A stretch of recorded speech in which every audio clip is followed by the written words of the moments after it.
सभी को नमस्कार। My self P K Shukla, PGT economics from KB number 2, Jhansi Cantt. Today, dear student, I am going to teach you a new lesson, a new topic of statistics.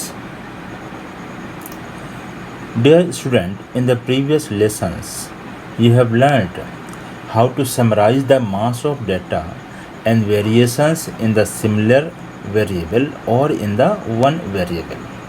But many a time we come across situations which involve the study of association among two or more variables. For example, we may find that there is some relationship between the two variables, such as the amount of rainfall and the production of wheat. इनमें कोई संबंध है rainfall में और production of wheat में। क्या होता है, जनरली जब रेनफॉल बढ़ती है, ज़्यादा होती है, तो what happen, the production of wheat increases. Similarly, figures of accident and the number of motor cars in the city. अगर सिटी में मोटर कार्स बढ़ जाती हैं तो एक्सीडेंट्स की फिगर भी बढ़ जाते हैं, एक्सीडेंट केसेस भी बढ़ते हैं। Money spent on advertising and sales. जितनी ज़्यादा एडवर्टाइजिंग होगी, रिजल्ट क्या होता है, sales of the firm also increases. So these are the variables, examples of variables from our daily life which shows the association between two or more variables. But there may be some variables which does not show any type of relationship. For example, if we compare the figures of rainfall in India and the production of cars in Japan, then we cannot compare between two variables. There is no association between the rainfall in India and the production of cars in Japan. So there is no relationship between two variables. Dear student, hence to understand the relationship between the two variables, there is a statistical tools that is known as correlations.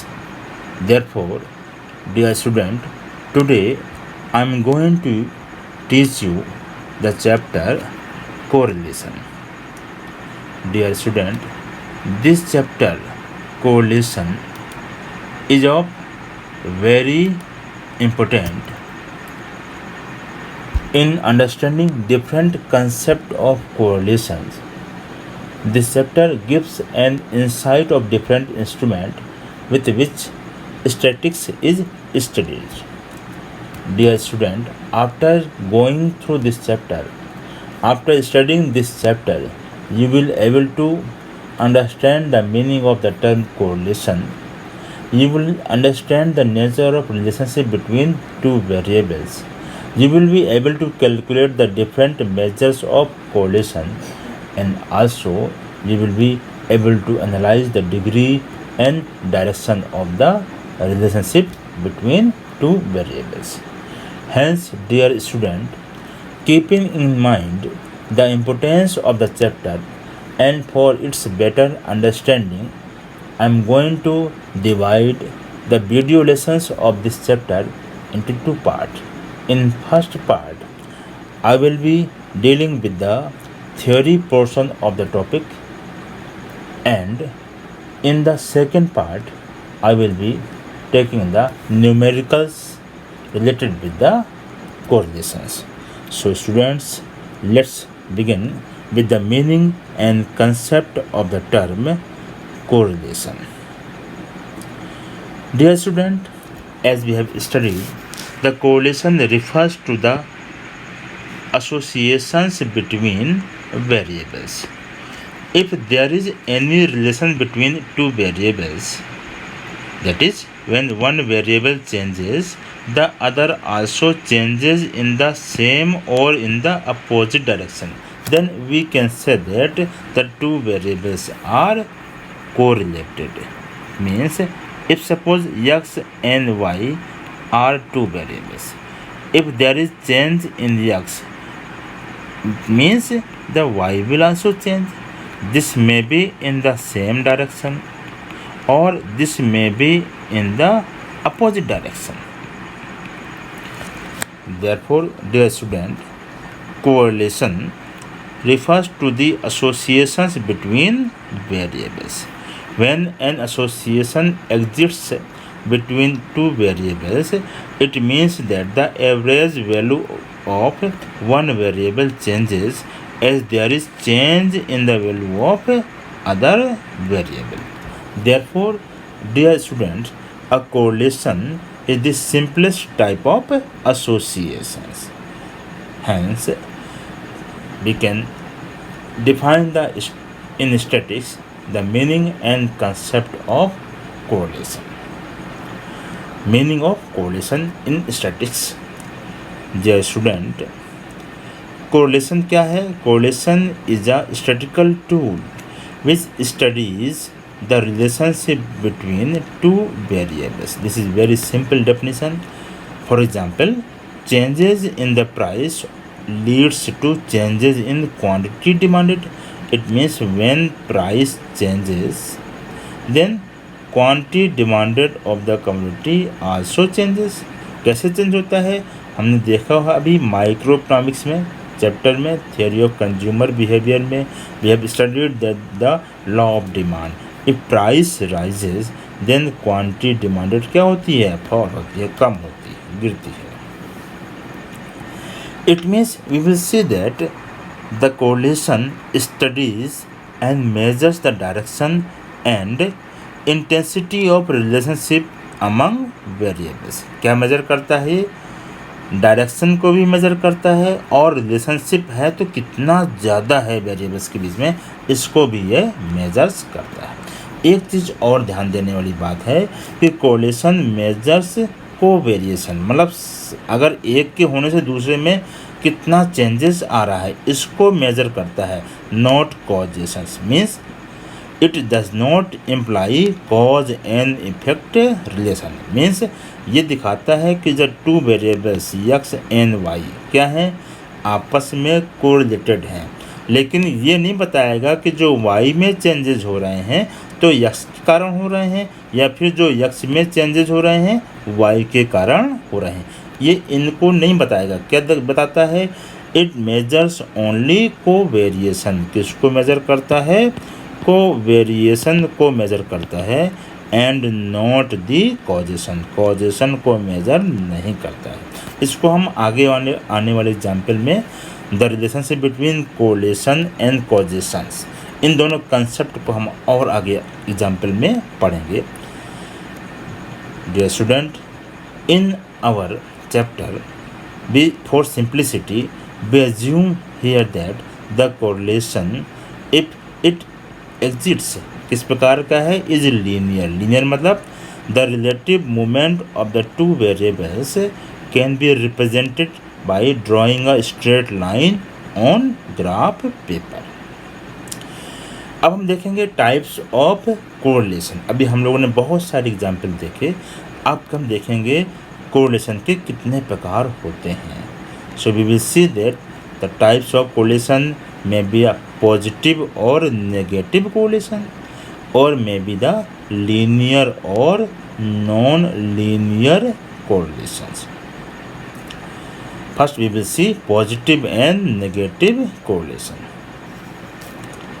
Correlation को हम classify कर सकते हैं positive और negative correlation में. For example, positive correlation कब होता है? The correlation is said to be positive when the variables move together in the same direction. Suppose जैसे अभी हमने एग्जांपल पढ़ा प्राइस और क्वांटिटी सप्लाइड की. अगर प्राइस बढ़ता है मीन्स प्राइस में अगर चेंजेस आते हैं, प्राइस बढ़ेगा तो क्वांटिटी सप्लाइड में भी चेंजेस आएंगे, लेकिन क्या होगा? क्वांटिटी सप्लाइड भी बढ़ जाएगी. It means both are moving in the same direction. तब इस तरह के रिलेशनशिप को हम कहते हैं positive correlation. On the other hand the correlation is said to be negative, ऋणात्मक सह संबंध होता है when the variables move in opposite direction. ऋणात्मक संबंध का बहुत बड़ा एग्जाम्पल क्या है?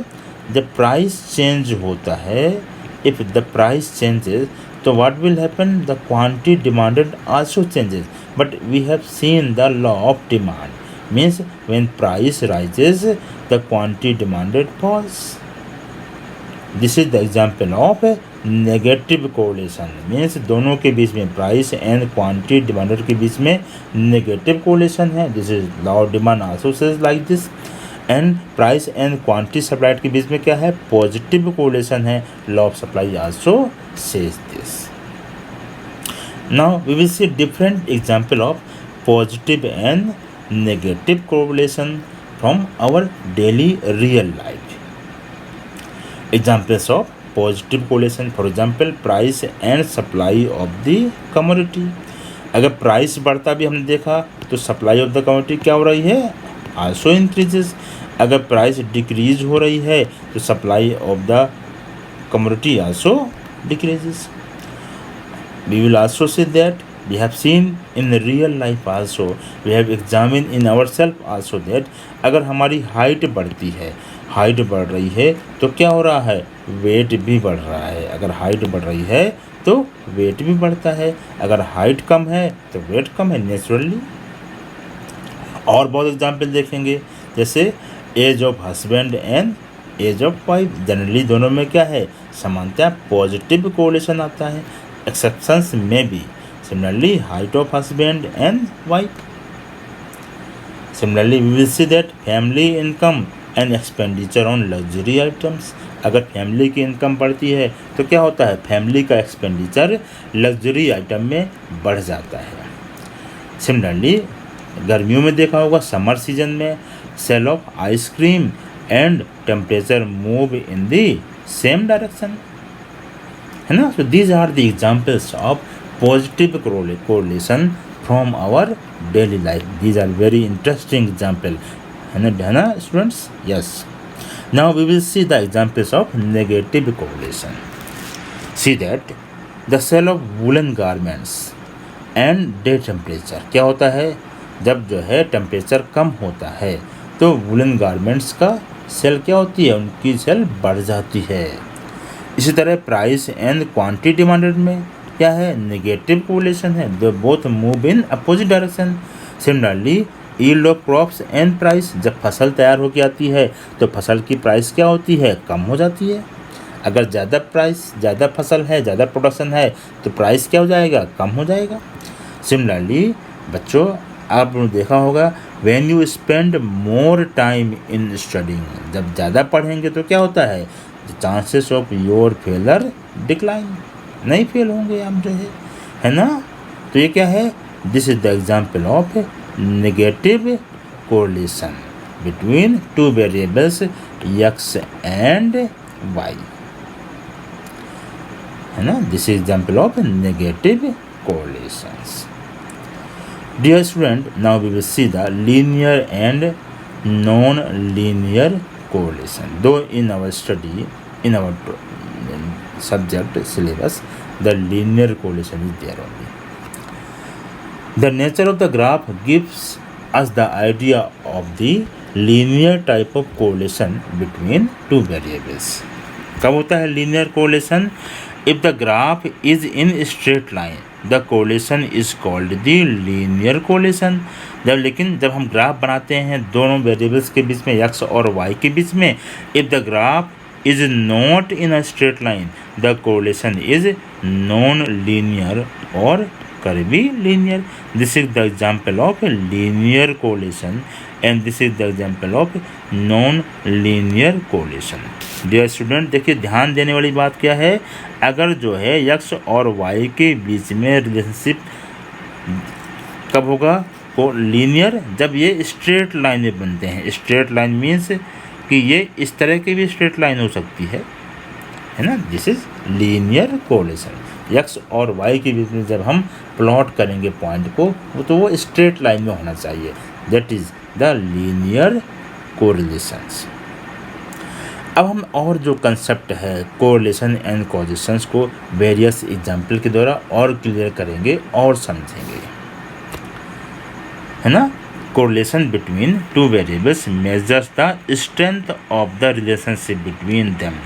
क्या है, कितना स्ट्रेंथ है रिलेशनशिप का, but does not indicate the cause and effect relationship between the variables. ये नहीं दिखाता कि क्या है, किन कारणों से है।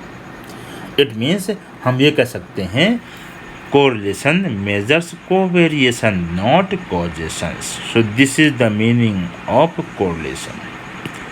But what is causation? We will see that causations means changes in one variable affects causes the changes in other variables. Suppose अगर x चेंज करता है y को, है ना, जैसे हम एक इक्वेशन लेते हैं y = a + bx, तो x में अगर चेंज होते हैं तो y को इन्फ्लुएंस करेगा। ये क्या है, कॉजेज है।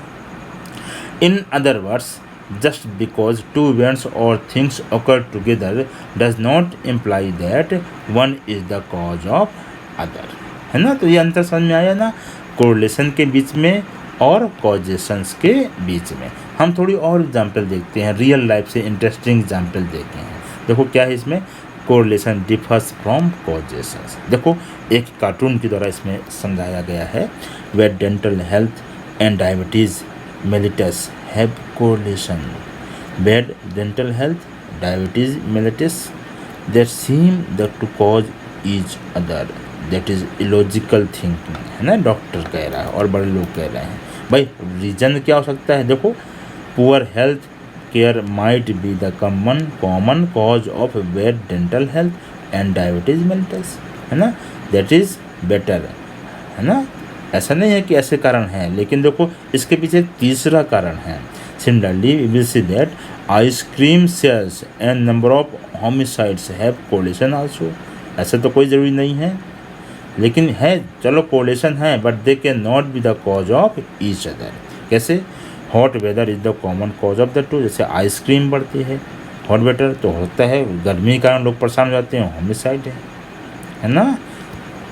तो इसलिए क्या है, देखो कहा गया scientist should distinguish between the correlation and causation, है ना। तो dear students, now you can differentiate between correlation and causations. Correlation, है ना, अलग चीज़ है और कॉजेशंस अलग चीज़ है। देखो कॉजेशन क्या है, means that one thing will cause the other. For example देखो क्या होता है जब हम एक्सरसाइज करते हैं, if you exercise the calories burned पर मिनट इंक्रीजेस। अब पॉजिटिव कोरिलेशन है ना एक्सरसाइज और कैलोरीज बर्न के बीच में। कॉजेशन क्या है, बिकॉज जब एक्सरसाइज हम करते हैं तो कैलोरी क्या होती है, बर्न है, ये कॉजेशन है। लेकिन ये क्या है, ये इनके बीच में क्या है, कोरिलेशन है। Similarly number of fireman fighting the fire increases as the size of other increases. अब देखो दोनों में क्या है, दोनों में भी पॉजिटिव कोरिलेशन है, लेकिन कॉजेशन डज नॉट एग्जिस्ट, ठीक है, क्योंकि पता है हमको bringing more fireman will not cause the size of the fire to increase. और भी एग्जाम्पल हम देखते हैं कोरिलेशन एंड कॉजेशन के बारे में।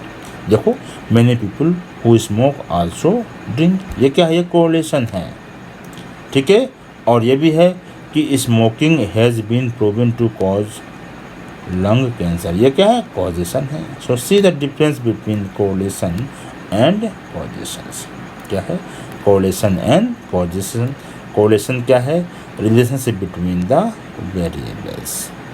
कॉजेशन क्या है, कॉज एंड इफेक्ट, यस के कारण वाई में चेंजेस आ रहे हैं, देयर इज डायरेक्ट रिलेशनशिप, है ना। वेरिएबल्स क्या है, यक्स और बढ़ता है तो वाई भी बढ़ रहा है, this is the relationship, positive relation, है ना। कोरिलेशन इनकरेक्ट है, अगर ये कहेंगे तो ये करेक्ट है। इसी सिमिलरली वार्म वेदर के कारण क्या, मोर स्विमिंग, मोर आइसक्रीम, ये क्या है, आपस में कोरिलेटेड है। लेकिन मोर पोलियो ये कोई मतलब नहीं है भाई, मोर पोलियो आइसक्रीम में कोई रिलेशन नहीं, कोई रिलेशन नहीं है। मोर स्विमिंग के कारण मोर पोलियो, बहुत ज़्यादा बीमारियाँ होती हैं, है ना। तो dear students, I think you may have studied you are now familiar, now you have learned the difference between correlation and causations. देखो कभी कभी स्पूरियस कोरिलेशन मतलब जिनके बीच में हम कोई संबंध देखने को नहीं है तब भी हम डाटा अगर एनालाइज करेंगे। देखो क्या है, एक इंटरेस्टिंग है, ये देखने में आया है कि मेघालय में रोड एक्सीडेंट बढ़ जाते हैं। कब बढ़ जाते हैं? जब जो है जितनी जो है मिस इंडिया की एज अगर बढ़ती है ना। देखो edges of miss India, people killed in road accident, ये क्या है? ये तो दिखा रहा है ग्राफ, इंटरेस्टिंग है कि एक जैसे आ रहा है, लेकिन ये क्या है? ये स्पूरियस कोरिलेशन, इनके बीच में हम कोई रिलेशनशिप नहीं जान सकते। इनके बीच में अगर रिलेशनशिप है तो कोई तीसरा कारण है ना। देखो जो एग्जाम्पल देखेंगे स्पूरियस कोरिलेशन के बारे में, ठीक है।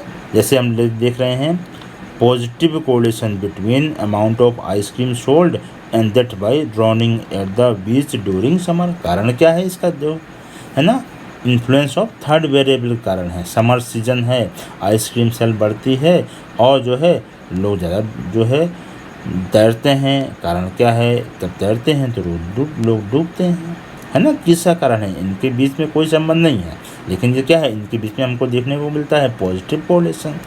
Similarly shoe size and reading performance for elementary school children, क्या होता है?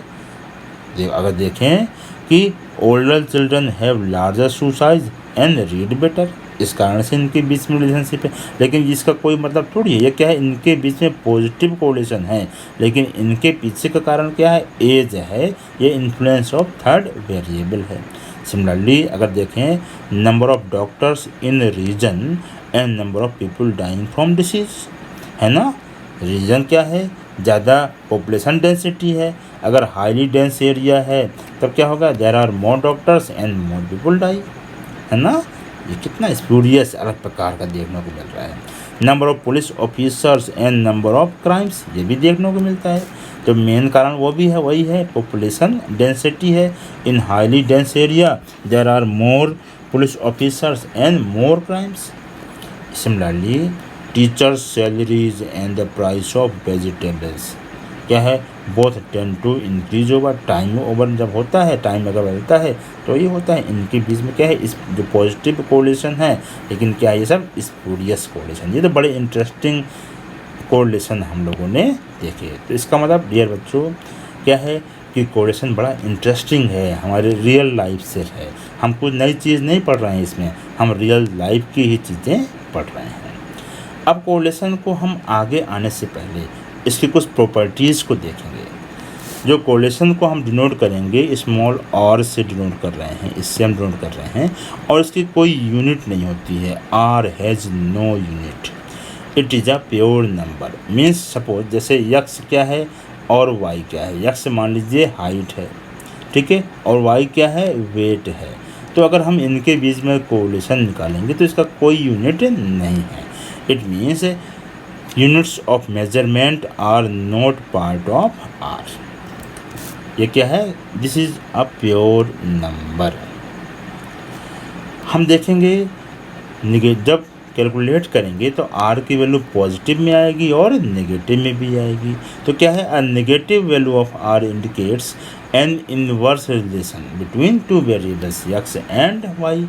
On the other hand, a change in one variable is associated with the change in the other variable in the opposite direction. हम लोग यही कहेंगे ना, negative value जब होगी तो क्या होगा? a change in one variable is associated with the change in other variable. लेकिन if r is positive the two variables move in the same direction. जैसे हम लोगों ने देखा, अगर नेगेटिव कोरिलेशन है तो वेरिएबल क्या है? मूव इन अपोजिट डायरेक्शन, और अगर पॉजिटिव कोरिलेशन है तो variable move in the same direction. हम और भी प्रॉपर्टीज देखेंगे। The value of the correlation coefficient क्या करती है? Lies between -1 and +1। Means r की जो वैल्यू होती है प्लस और -1 के बीच में लाई करती है। It means the maximum value कितनी होगी? +1, और मिनिमम वैल्यू इसकी कितनी होगी? -1। मीन्स जब हम न्यूमेरिकल कैलकुलेट करेंगे डियर बच्चों, जो आर की वैल्यू आएगी वो 1 से अधिक नहीं होगी या फिर -1 से कम नहीं होनी चाहिए। तो हम अपने आंसर को अपने चेक कर सकते हैं।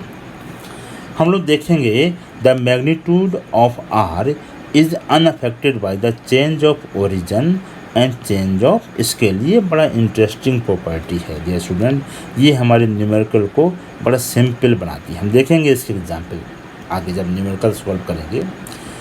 और देखेंगे if r is zero the two variables are uncorrelated, means there is no linear relation between them, however other type of relation may be there. मतलब अगर आर जीरो है तो दो वेरिएबल्स एक्स और वाई के बीच में कोई लीनियर रिलेशनशिप नहीं है। If r is equal to 1 और r is equal to -1, the correlation क्या कहेंगे, is perfect and there is exact linear correlation. A high value of r indicates a strong linear relationship. Its value is said to be high when it is close to +1 or -1.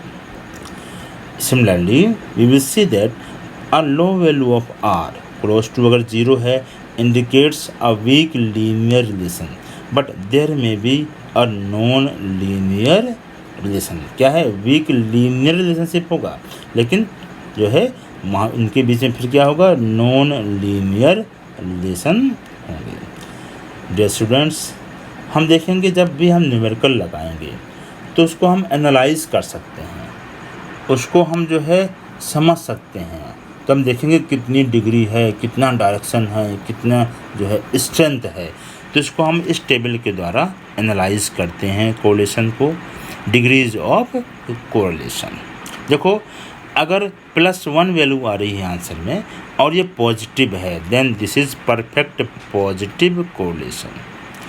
अगर जो है negative value आ रही है, then this is perfect negative correlation.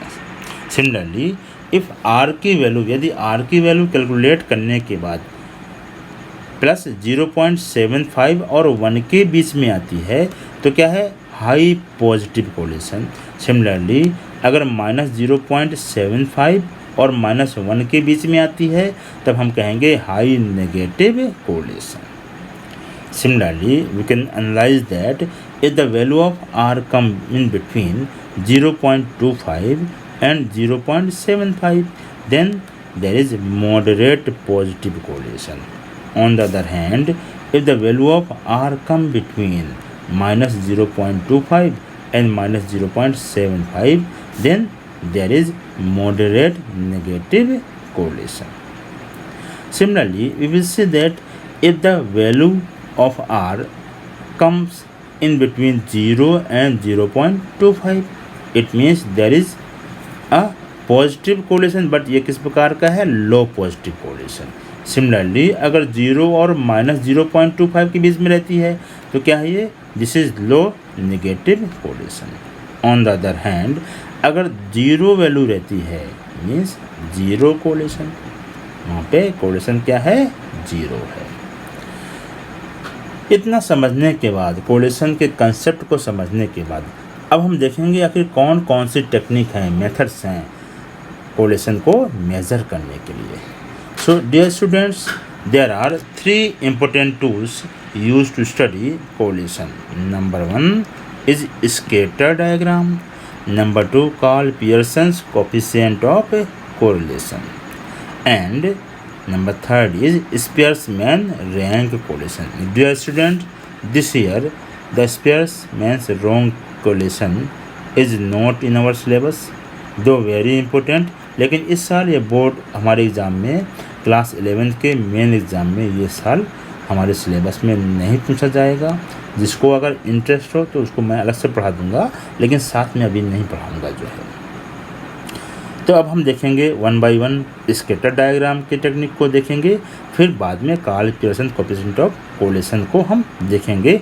इन दोनों में क्या अंतर है, ये दोनों किस प्रकार की टेक्निक हैं मेजरमेंट करने के। तो पहला वन क्या है, स्कैटर डायग्राम। क्या है डियर बच्चों, अ scatter diagram is a useful technique. क्या है, एक यूजफुल टेक्निक है for visually examining the form of relationship without calculating any numerical value. देखो इसमें न्यूमेरिकल वैल्यू कैलकुलेट नहीं करना है, क्या है, एक विजुअली जो है एग्जामिनिंग करते हैं हम, इसमें हम ग्राफ बनाते हैं। क्या करते हैं, in this technique the value of two variables are plotted as a point on a graph paper. Value जो है क्या करते हैं, टू वैल्यू वेरिएबल्स को वैल्यू को हम प्लॉट करते हैं, ठीक है। From a scatter diagram one can get a fairly good idea of the nature of relationship. मतलब नेचर ऑफ रिलेशनशिप को जानते हैं, लेकिन कितना रिलेशनशिप है इसको ये नहीं बताता है। हम क्या है, डाटा को प्लॉट करते हैं। By plotting the data we gets points dots on the graph which are generally scattered. तभी हम इसको क्या कहते हैं, hence the name scatter plot or scatter diagram. आया समझ में, इसको स्कैटर डायग्राम क्यों कहते हैं। In a scatter diagram the degree of closeness of the scatter points and their overall direction enable us to examine the relationship, है ना। कितने जो है, जो ये स्कैटर जो पॉइंट हैं वो कितने पास में हैं। If all the points lie on a line the correlation is perfect and said to be in unity. If the scatter points are widely dispersed around the line, the correlation is low. The correlation is said to be linear if the scatter point lie near a line or on a line. तो हम diagram देखते हैं आखिर ये किस तरह के diagram है। देखो these are the scatter diagram. Dear students, we will see that the पहला क्या है, ये पॉजिटिव कोरिलेशन है। जब हम x और y के बीच में जो है, अगर हम ग्राफ प्लॉट कर रहे हैं दोनों की वैल्यू के बीच में, और अगर जो है ये हमारे जो पॉइंट इस तरह आ रहे हैं और ये एक स्ट्रेट लाइन में जा रहे हैं, तब हम कहेंगे पॉजिटिव कोरिलेशन, है ना। अगर जो है देखो लाइन में है लेकिन थोड़ी एकदम पूरी तरह से लाइन में नहीं है। सिमिलरली नेगेटिव कोरिलेशन क्या है, जब हम ये प्लॉट कर रहे हैं डॉट, तो ये है इस तरह लाइन में है, नीचे तरफ ऊपर से नीचे तरफ गिरते हुए हैं, falling from left to right. तो क्या है ये, this is negative correlation. On the other hand, अगर जो है प्लॉट हम बना रहे हैं और बिल्कुल है, कोई पता नहीं चल रहा है कि ये स्ट्रेट लाइन है किस तरह है, तब क्या है, देयर इज नो कोरिलेशन, ठीक है। ऑन द अदर हैंड देखो एक इंटरेस्टिंग चीज़ है, अगर सभी जो है डॉट्स एक लाइन में आ जाएं और लाइन क्या है, राइजिंग अपवर्ड, तब इसको हम कहते हैं परफेक्ट पॉजिटिव कोरिलेशन। देखो इसमें और इसमें अंतर क्या है, परफेक्ट पॉजिटिव कोरिलेशन में और परफेक्ट पॉजिटिव कोरिलेशन में। परफेक्ट पॉजिटिव कोरिलेशन में और पॉजिटिव कोरिलेशन में। परफेक्ट पॉजिटिव में क्या है कि सभी डॉट्स एक लाइन में आ गई जो है, जबकि पॉजिटिव कोरिलेशन में क्या है, एक लाइन में नहीं है, एक लाइन में नहीं है, थोड़ी और दूर दूर तक फैली हुई हैं, लेकिन राइजिंग अपवर्ड है। सिमिलरली हम लोग देखेंगे परफेक्ट नेगेटिव कोरिलेशन में क्या है, बिल्कुल एक लाइन में ऊपर से नीचे की ओर गिरते हैं, सब में एक लाइन में फिट होगा ये जो पूरे डॉट्स। लेकिन यहाँ पे देखो नेगेटिव कोरिलेशन में क्या है कि एक लाइन में फिट नहीं हुए हैं, दो इनका ट्रेंड ऊपर से नीचे की तरफ है ये, लेकिन ये एक लाइन में फिट नहीं है। Similarly positive non linear relationship, ये है क्या है, नॉन लीनियर है, एक लाइन में नहीं है, लाइन में एक होना चाहिए ये, लेकिन एक लाइन में नहीं है ये, ठीक है। तो ये क्या है, positive non linear relationship. Similarly क्या है, ये भी है नेगेटिव नॉन लीनियर रिलेशनशिप। ये इतने प्रकार के डायग्राम बन सकते हैं। स्कैटर डायग्राम क्या है, हम जनरली ग्राफ में कहीं पे भी बना सकते हैं। एक्स और वाई की वैल्यू हमारे पास सामने है, सपोज 2, 4, 6, यहाँ पे है 8, 10 and 12।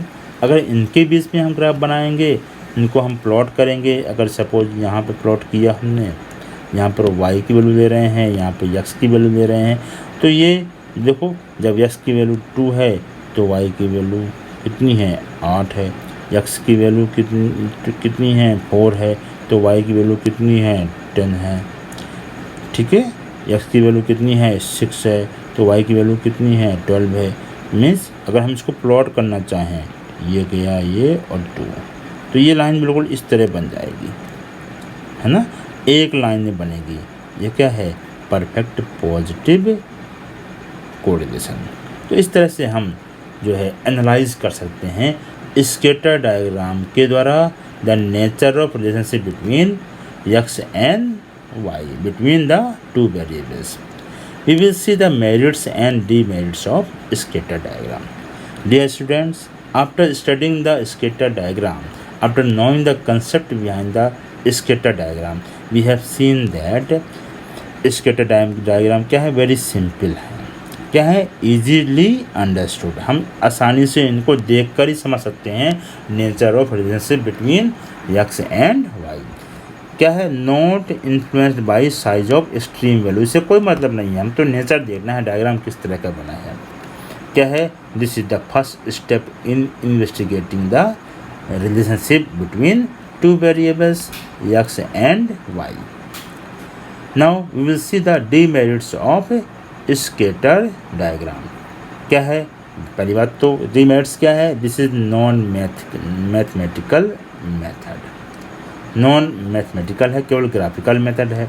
Qualitative expression rather than a quantitative expression, ये केवल क्वांटिटेटिव है, क्वालिटेटिव है, क्वांटिटेटिव एक्सप्रेशन नहीं है, मैग्नीट्यूड को नहीं दिखाता है, डायरेक्शन बता सकता है, nature of relationship between x and y को दिखाता है। अनसूटेबल फॉर लार्ज ऑब्जर्वेशंस, अगर बहुत सारे ऑब्जर्वेशन हैं तब फिर उनको प्लॉट करना, बनाना ग्राफ में कठिन कार्य है। इसलिए इसको से दूर करने के लिए हमारे पास एक नया कंसेप्ट है कोरिलेशन मेजर करने का, and that is Karl Pearson's coefficient of correlations. Karl Pearson's, जिनका कि जन्म 1867 और 1936 के बीच में थे, वो 1867 में जन्म हुआ था, was the first person to give a mathematical formula for measuring the degree of relationship between two variables in 1890। 1890 में इन्होंने क्या दिया था, पहला फॉर्मूला दिया for measuring the degree of relationship between two variables in 1890। मालूम बच्चों, Karl Pearson coefficient of correlation को हम एक नाम से और जानते हैं, that is known at product moment correlation coefficient, या फिर एक नाम और है सिंपल कोरिलेशन। आया समझ में, कार्ल पियर्सन कोएफिशिएंट क्या है, दो नामों से और जाना जाता है। पहला तो क्या है, Karl Pearson coefficient of correlation, दूसरा क्या है, प्रोडक्ट मोमेंट कोरिलेशन कोएफिशिएंट, या फिर तीसरा क्या है, सिंपल कोरिलेशन कोएफिशिएंट। क्या है, Karl Pearson coefficient of correlation gives a precise numerical value of the degree of linear relationship between two variables x and y। क्या है, इस एक प्रिसाइज न्यूमेरिकल वैल्यू देता है किनके बीच में, डिग्री ऑफ लीनियर रिलेशनशिप। क्या है, इसको हम डिनोट करते हैं स्मॉल r के द्वारा। The value of r gives the magnitude of the correlation, और इसका जो साइन रहता है, its sign denotes its direction. तो ये Karl Pearson coefficient of correlation की विशेषता है r की, कि ये क्या दिखाता है, मैग्नीट्यूड को as well as directions of correlation. देखो बच्चों, Karl Pearson coefficient of correlation एक इम्पोर्टेंट बात क्या है, it is important to note that Karl Pearson's coefficient of correlation should be used only when there is a linear relation between the variables. When there is a non-linear relation between x and y, then the calculating the Karl Pearson's coefficient of correlation can भी क्या होता है, can भी misleading हो सकती है। इसलिए कब होना यूज होना चाहिए, जब हम देखें कि लीनियर रिलेशन है किनके बीच में, x और y के बीच में। इसलिए कभी कभी कहा गया है कि जब हम Karl Pearson coefficient of correlation हम निकालने जा रहे हैं तो इसका ग्राफ बना के हम देख सकते हैं कि ये लीनियर कोरिलेशन है कि नहीं है। इसका मतलब जब हमने स्कैटर डायग्राम अभी पढ़ा तो स्कैटर डायग्राम में जो ये फिगर 7.6 है, और ये जो फिगर 7.7 बना हुआ है, इनके बारे में कार्ल पियर्सन की वैल्यू हम सही नहीं निकाल पाएंगे। इस तरह के वेरिएबल्स अगर रिलेशनशिप है बिटवीन टू वेरिएबल्स x और y के बीच में, तो हम फिर Karl Pearson coefficient of correlation को सही ढंग से नहीं निकाल पाएंगे। That will give us the misleading value, है ना। So dear students, it is important to note that the Karl Pearson should be used, correlation of coefficient should be used when there is a linear relation between the variables. Karl Pearson coefficient of correlation के कुछ assumptions हैं। देखो अभी जो हमने पढ़ा क्या है, ये किस पर बेस्ड है, लीनियर रिलेशनशिप पर बेस्ड है। No cause and effect relationship, मतलब ये को वेरिएशन को दिखाता है, लेकिन किन कारणों से है, क्या है, कैसे है, इसका कोई मतलब नहीं है। ये एक नॉर्मल डिस्ट्रीब्यूशन के ऊपर बेस्ड है, ठीक है। क्या है, एरर ऑफ मेजरमेंट को, ठीक है।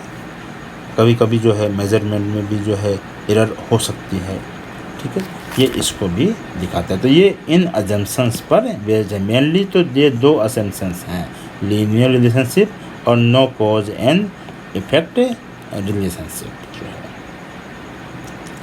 Now we will see the calculation of Karl Pearson's coefficient of correlation. पहला मेथड क्या है, एक्चुअल मीन मेथड।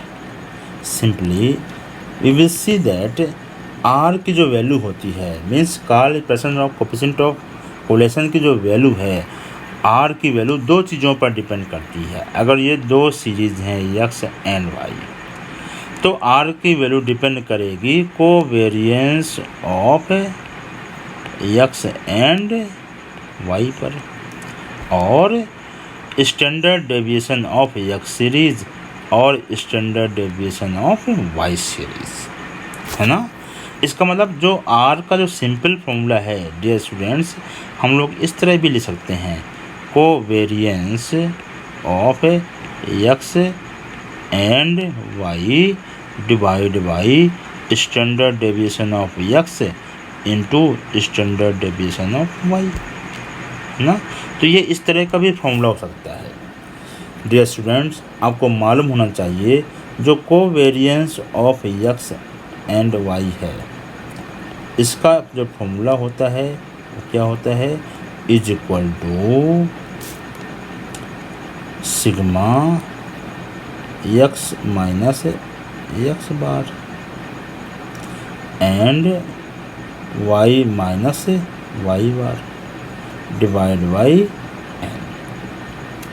तो यहाँ पर जो x है, x is equal to x minus x bar ले लिया अगर, और similarly y is equal to y minus y bar अगर ले लें, तो जो ये वाला फॉर्मूला है इसको हम इस तरह से लिख सकते हैं। r की वैल्यू क्या है, r इज इक्वल टू क्या है, covariance x y divide by standard deviation of x and standard deviation of y।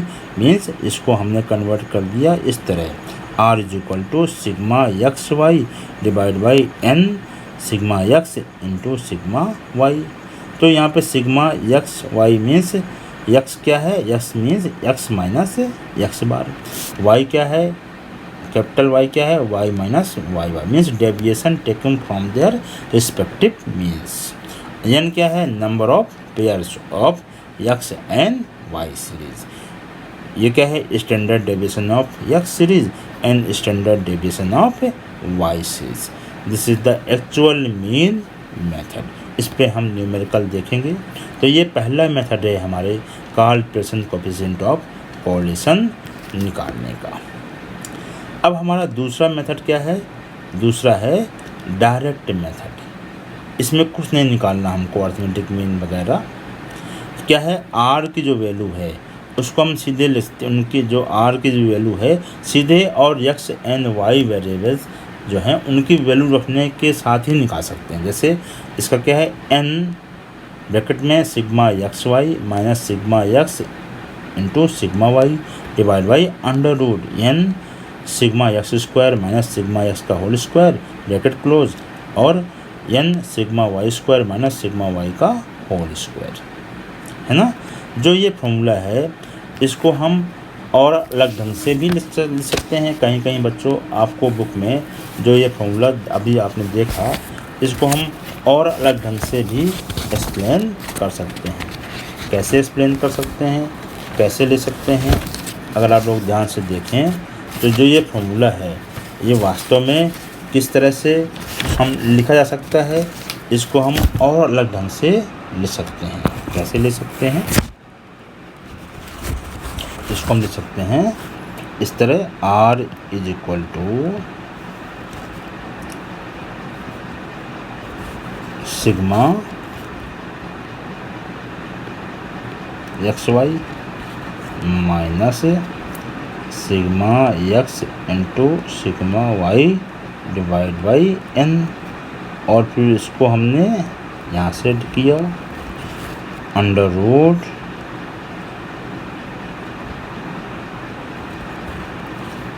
Sigma x square minus sigma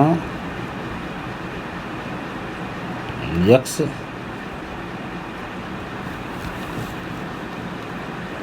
square divide by n bracket close. इसी तरह यहाँ पर sigma y square minus sigma y का whole square. तो ये इस तरह भी फॉर्मूला ले सकता है, इसमें कुछ नहीं है, एन जो हमने यहाँ ले लिया। ये क्या है, देखो यहाँ पर जो एक्स और वाई है ये सिंपल डायरेक्ट वैल्यू हम यहाँ पर लिख रहे हैं।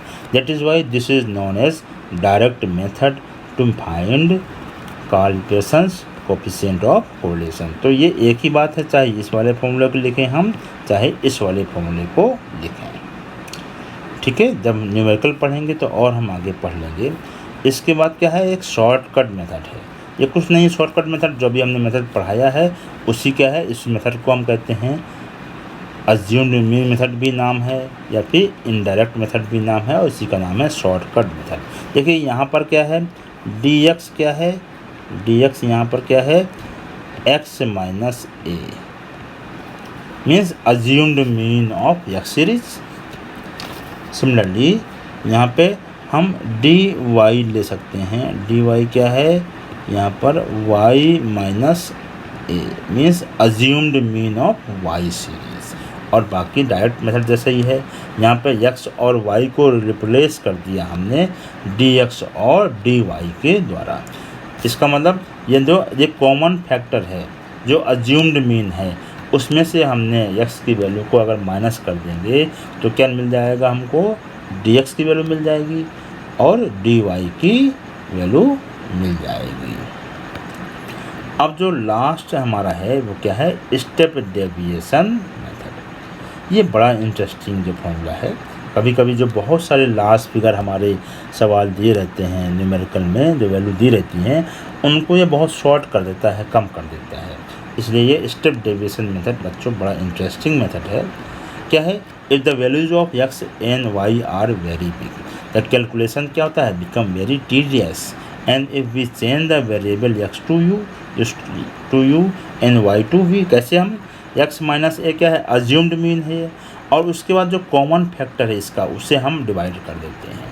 इसी तरह वी क्या है, अज्यूम्ड मीन है, और फिर जो कॉमन फैक्टर जो वैल्यू डी वाई की वैल्यू निकाल के आई, उसको हम के एक कॉमन फैक्टर उससे हम डिवाइड कर देंगे। तो ये क्या निकल के आएगा, वैल्यू कम हो जाएगी, है ना। ये क्या है, हमने पहले ही पढ़ा था, प्रॉपर्टीज ऑफ कोरिलेशन। ठीक है, ये किस में से निकला है, one of the property of the correlation क्या है, कोफिशिएंट क्या है, that it is independent of change of origin and change of scale. इसका मतलब आर एक्स जो वाई है, जो रिलेशनशिप बिटवीन कोरिलेशन है एक्स और वाई के बीच में, इसको हम देख रहे हैं आर और यू वी के माध्यम से, और हमारा फॉर्मूला ये चेंजेस हो गया।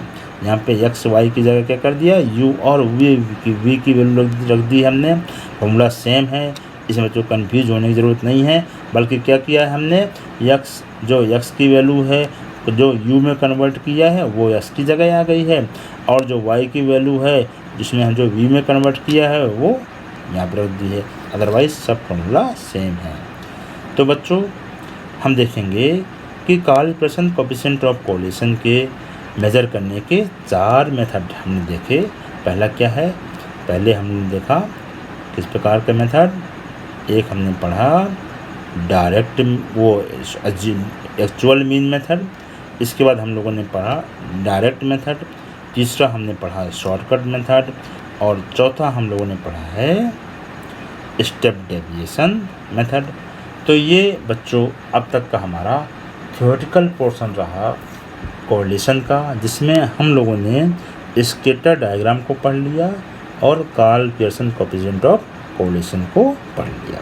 ये मेरा वीडियो लेसन इस चैप्टर का पहला पार्ट है, और सेकंड पार्ट में अब हम पढ़ेंगे Karl Pearson coefficient of correlation से रिलेटेड न्यूमेरिकल्स। तो अब बच्चों हम नेक्स्ट वीडियो में हम मिलेंगे। धन्यवाद।